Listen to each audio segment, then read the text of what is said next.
Hello, everyone.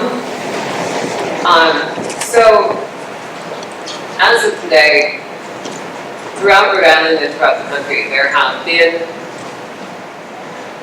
been protests of confidence, there's been protests around this area.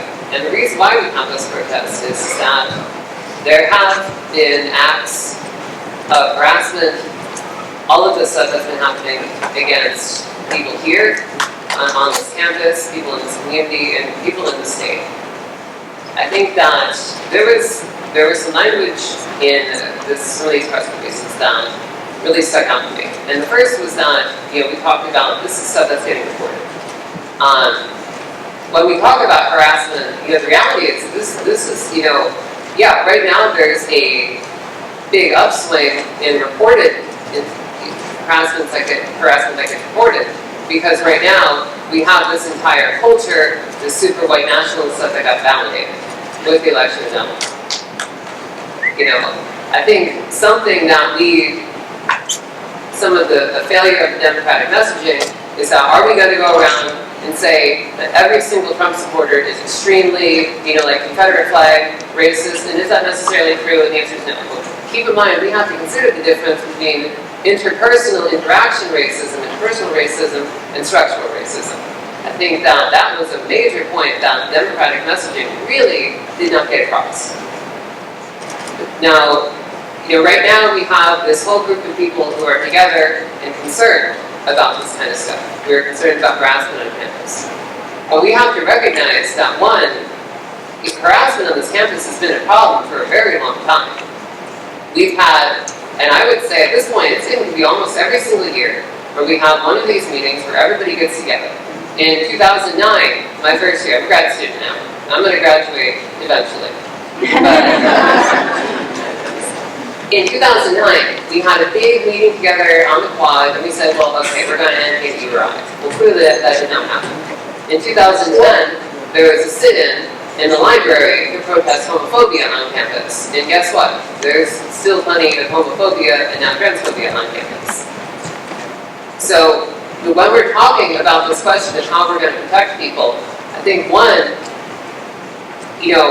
we have to move beyond these just annual rallies. I think these annual rallies are nice. I think they make people feel good for like a week or so, but the reality is, at this point, as students, we cannot accept this responsibility that we're just going to be the university's PR department.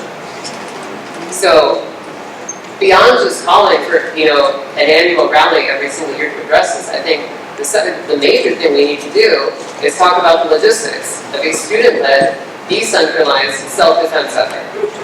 And what that means is that all of us working together, one by one, and the reality is if it means that we have to escort people to and from classes, around campus, then so be it.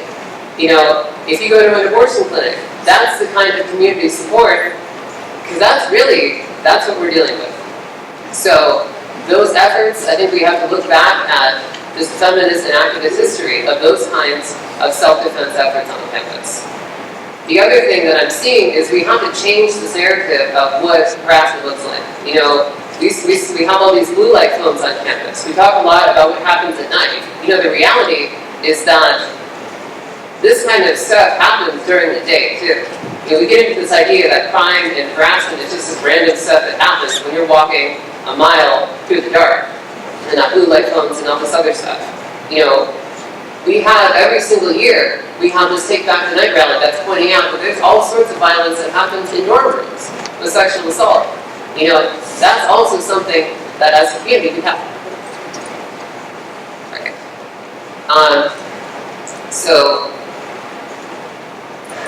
I think at that point it's just looking at community-based self-defense and also recognizing that the cop unions went for Trump, the cop unions endorsed Trump. And nobody talks about Andrew Winters, who was thrown under the bus at the protest that you mentioned. Peter, I think it's good to wait until you have the microphone. Hang on, Peter, what'd you say? I said nobody talks about Andrew Winters, who was thrown under the bus after the protest in the library of the gay and lesbian students. So my final point will be nobody talks about Andrew Winters and who was thrown under the bus and he just said, thank you. Silence.